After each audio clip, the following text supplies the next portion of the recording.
Di sini kadang-kadang saya merasa aneh juga sih ketika Ganjar Pranowo yaitu muncul di iklan azan maghrib di televisi, tepatnya di RCTI. Banyak yang berkomentar bahwa ini adalah politik identitas sesungguhnya dan lain-lain. Menurut saya juga sangat lucu sekali ya kalau Ganjar muncul di dalam iklan televisi yaitu dikait-kaitkan dengan politik identitas. Menurut saya sangat lucu sekali.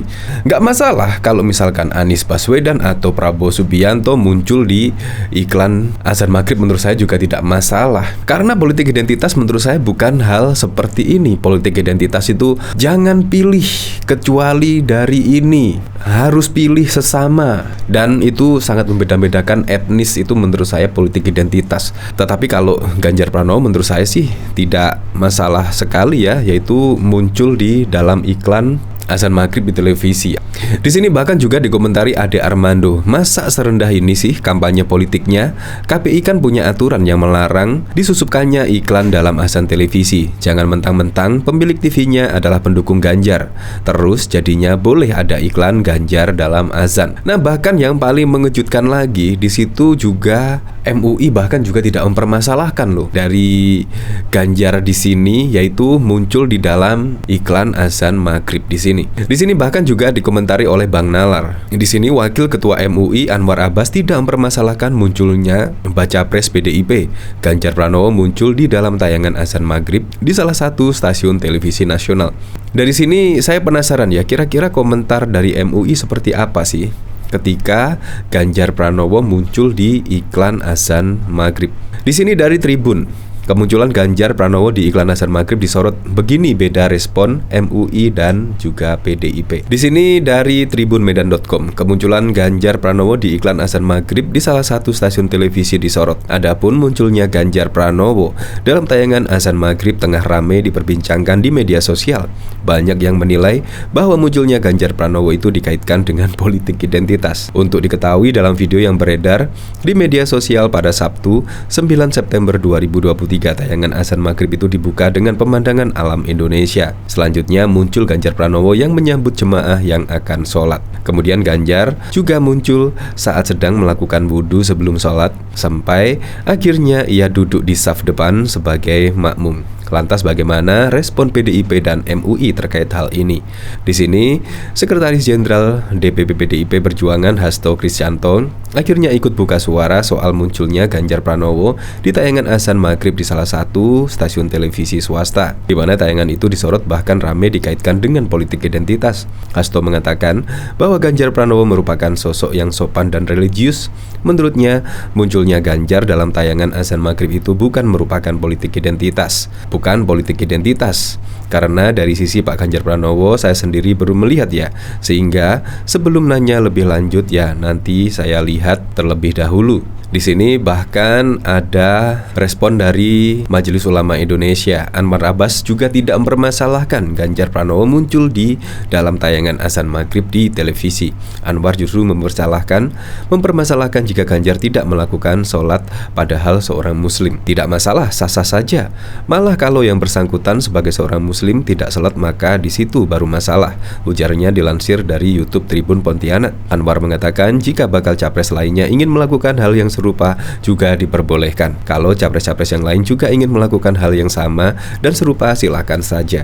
Nah, di sini dari Wakil Ketua MUI lo Anwar Abbas lo juga tidak mempermasalahkan. Ya seharusnya yang lain juga tidak mempermasalahkan.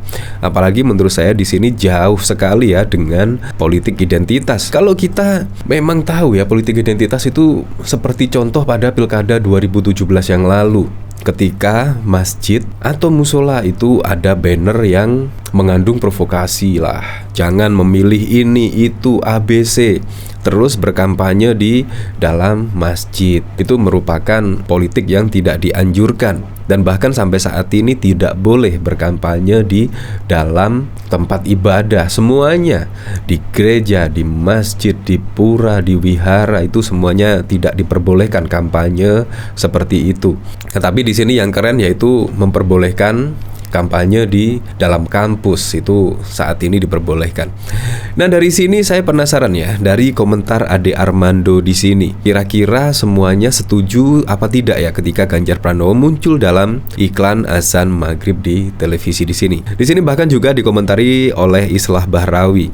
Sayangnya Prabroro gak bisa bikin tayangan gini ya Bang Ade. Tidak terbiasa dengan gerakan-gerakannya, makanya mending janganlah daripada ketahuan aslinya. Di sini dari Bang Pakat, ketika abang digebuk sampai babak belur, saya termasuk dalam barisan yang berharap mereka yang gebukin abang mendapat ganjarannya yang setimpal.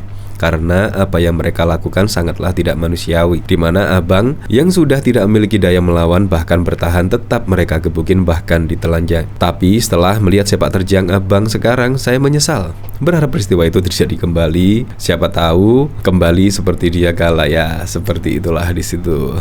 Di sini dari Yus, dan yang gebukin dia itu sekarang ada di barisan baca pres yang dia dukung.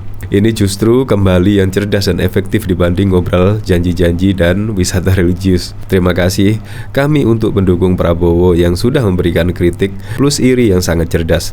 Kalau mereka boleh, kalau capres lain dah hebohnya kayak apaan. Dari sini bahkan dari komentar-komentarnya di sini setuju ya, yaitu Ganjar Pranowo di sini ketika muncul di dalam iklan azan maghrib itu tidak berkaitan dengan politik identitas. Nah, dari sini saya juga penasaran ya, kira-kira komentar-komentarnya bagaimana ya ketika MUI di sini juga tidak mempermasalahkan, yaitu Ganjar muncul di tayangan azan. Di sini dari Han Solo, dalam video tersebut saya tidak melihat ada unsur kampanye politik dalam rangka Pilpres 2024. Ganjar orang baik, kenapa tidak? No problem. Yang jadi masalah jika orang tidak percaya agama, kitabnya itu jadi masalah. Coba yang tidak suka dicek jejak digital dan sejarah masa lalunya. Di sini tuh ada tawaran baca pres lain buat video sholat berjamaah juga. MUI juga ridho, gak usah jadi permasalahan video azan Pak Ganjar ya. Di sini juga bahkan banyak yang mempermasalahkan dan juga bahkan banyak yang setuju. Nah, di sini bahkan juga politik identitas masih trending topik di Twitter ya. Kemungkinan di sini membahas Ganjar Pranowo ya di sini ya. Ya bener, di sini rata-rata. Nah, di sini Anies Baswedan mendapat julukan sebagai bapak politik identitas bukanlah isapan jempol belaka, tapi sudah menjadi fakta di seluruh dunia. Media asing aja sampai mengulasnya. Dampak nyata politik identitas Indonesia jadi terpecah belah. Di sini bahkan media asing ulas Anies bapak politik identitas. Nah, di sini kebanyakan banyak buser ayah dan Abbas emosi melihat video azan ini. Kata mereka ini politik identitas karena ada GB dalam video azan maghrib. Kok bisa? Ya seperti itulah di sini. Nah, tapi kita kembalikan ke Anda ya. Politik identitas itu seperti apa sih? Menurut saya kalau dilihat dari sini politik identitas tidak seperti itu ya. Apalagi cuma muncul di tayangan azan, menurut saya bagus-bagus saja. Menurut saya kampanye yang sangat keren sekali ketika Ganjar masuk di acara azan di sini. Menurut saya sah-sah saja lah. Jadi bukan termasuk politik identitas. Kalau politik identitas itu contohnya ya pada Pilkada 2017 yang lalu. Itu benar-benar nyata adanya politik identitas. Terbukti sampai saat ini Anies Baswedan sampai detik ini juga dijuluki sebagai bapak politik identitas.